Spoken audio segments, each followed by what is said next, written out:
Sifat-sifat operasi hitung pada bilangan bulat.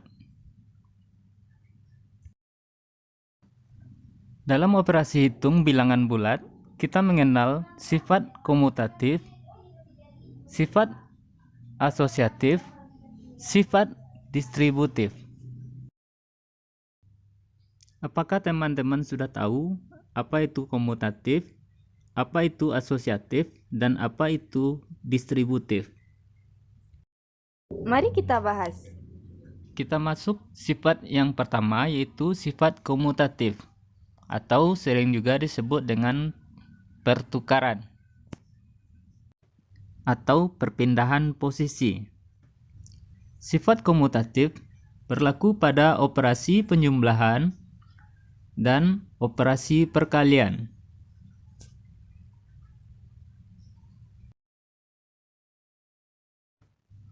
Sifat komutatif pada penjumlahan. Misalkan suatu bilangan A ditambah B sama dengan B ditambah A. Sebagai contoh, 5 ditambah 4 sama dengan 4 ditambah 5. 5 ditambah 4 sama dengan 9. 4 ditambah 5 sama dengan 9. Jadi terbukti ruas yang kiri sama dengan ruas yang kanan.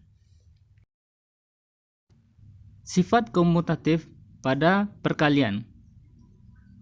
Misalkan suatu bilangan A dikali B sama dengan B dikali A.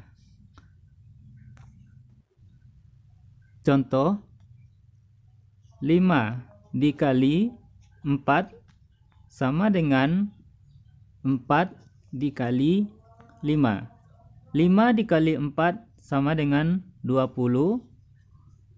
4 dikali 5 sama dengan 20. Jadi ruas kiri sama dengan 20 dan ruas kanan sama dengan 20. Terjadi pertukaran posisi.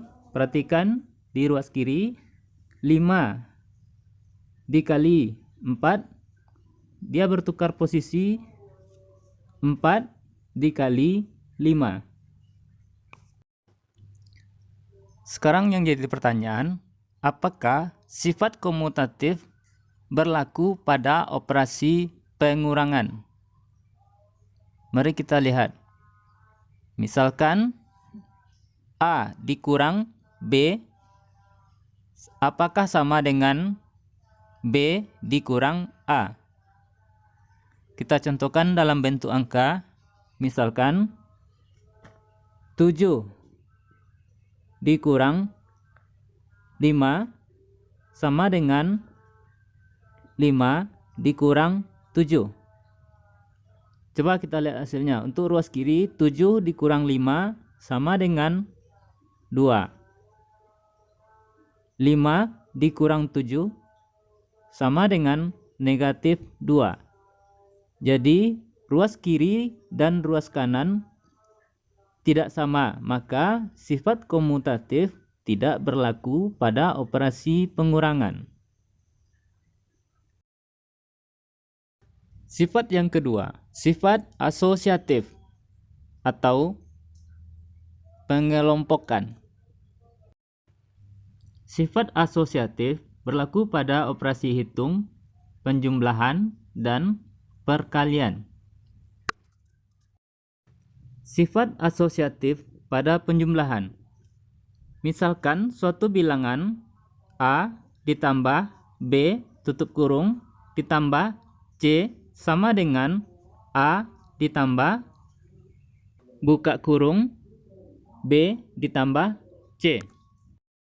Contoh, 2 ditambah 3 tutup kurung ditambah 4 sama dengan 2 ditambah buka kurung 3 ditambah 4.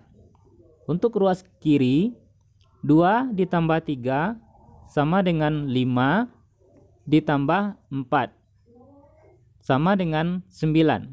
Coba diperhatikan untuk ruas kanan. 2 ditambah 3 tambah 4 sama dengan 7. 2 ditambah 7 sama dengan 9. Coba diperhatikan, ruas kiri dan ruas kanan sama-sama 9. Perhatikan angka dalam tanda kurung. 2 dan 3 dikelompokkan dulu, baru dijumlahkan dengan 4. Untuk ruas kanannya, 3 dengan 4 dikelompokkan, baru ditambahkan dengan 2. Kita masuk sifat yang ketiga, yaitu sifat distributif, atau sering juga disebut penyebaran. Sifat distributif berlaku pada operasi hitung, perkalian terhadap penjumlahan, dan perkalian terhadap pengurangan. Kita lihat satu persatu sifat distributif pada perkalian terhadap penjumlahan. Misalkan suatu bilangan A dikali buka kurung B ditambah C tutup kurung sama dengan A dikali B ditambah A dikali C. Contoh, 2 dikali buka kurung 5 ditambah 4 tutup kurung. Kita sebarkan 2 dikali 5, kemudian 2 dikali 4. Kita selesaikan operasi perhitungannya. Untuk ruas kiri, 2 dikali buka kurung 5 ditambah 4. Dan untuk ruas kanan, 2 dikali 5 ditambah 2 dikali 4. Untuk ruas kiri, kita selesaikan dulu operasi yang di dalam tanda kurung, yaitu 5 ditambah 4. 5 ditambah 4 sama dengan 9. Kemudian baru kita kalikan dengan 2. 2 dikali 9 sama dengan 18. Perhatikan ruas kanan. 2 dikali 5 sama dengan 10, ditambah 2 dikali 4 sama dengan 8. 10 ditambah 8 sama dengan 18. Ruas kiri sama dengan 18 dan ruas kanan sama dengan 18. Kita masuk sifat yang terakhir, yaitu sifat distributif perkalian terhadap pengurangan.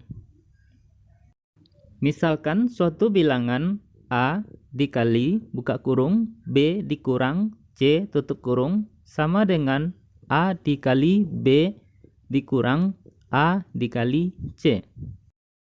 Kita aplikasikan dalam bentuk angka. 2 dikali buka kurung 5 dikurang 3 tutup kurung sama dengan 2 dikali 5 dikurang 2 dikali 3. Kita selesaikan dulu yang di dalam tanda kurung. 5 dikurang 3 sama dengan 2. 2 dikali 2 sama dengan 4. Untuk ruas kanan, 2 dikali 5 sama dengan 10, dikurang 2 dikali 3 sama dengan 6. 10 dikurang 6 sama dengan 4. Ruas kiri sama dengan 4, ruas kanan sama dengan 4.